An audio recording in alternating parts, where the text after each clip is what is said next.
લે તમે શેના ગોદડા લઈને દોડ્યા આવો છો? અરે આજે તો હું આમાં પૂરતો સ્ટોક લઈને આવી છું. પણ શેનો પૂરતો સ્ટોક? બતાવું તું ઊભી તો રે. જોઈ લે એક આ ને તારે એક આ ને આમ જો. આ વળી છે શું ઈ તો કયો? મને ખબર જ હતી તું આમ જ પૂછવાની છું.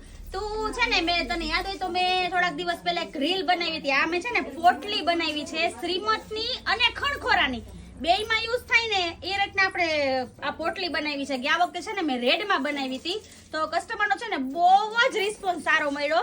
તો કસ્ટમરની ડિમાન્ડ હવે એવી હતી કે હવે અમને છે ને અમારા શ્રીમતમાં ગ્રીન કલર યુઝ થાય તો અમને ગ્રીન કલરમાં બનાવી આપશો. તો જો આપણે સ્પેશિયલ શ્રીમત વાળા માટે ગ્રીન બનાવી, ખણખોરા વાળા માટે રેડ બનાવી. જેને જેમાં યુઝ કરવું હોય ને એમાં યુઝ થશે. અને એ પાછો પૂરતો સ્ટોક લઈને આવી છું આ વખતે.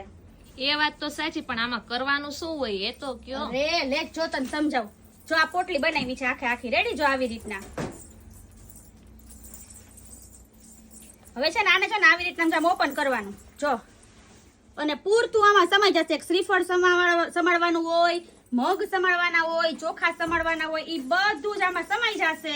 અને પછી આવી રીતના પોટલીને પેકેજ કરી દેવાની. જો આ રાખીને તો બતાવો મને. તો બતાવું જો કેવું લાગે છે? આ તો બહુ મસ્ત લાગે છે હો. તો પછી યાર તું શ્રીમતમાં સાડી પહેરવાની હોય, ખણખોરામાં સાડી પહેરવાની હોય તો સાડીને અનુરૂપ જ આ બનાવી હોય કે કેવું લાગે છે ને એ રીતના જ અમે આ બનાવતા હોય. જો હું તને પૂરતો સ્ટોક બતાવી દઉં હવે એનો જો.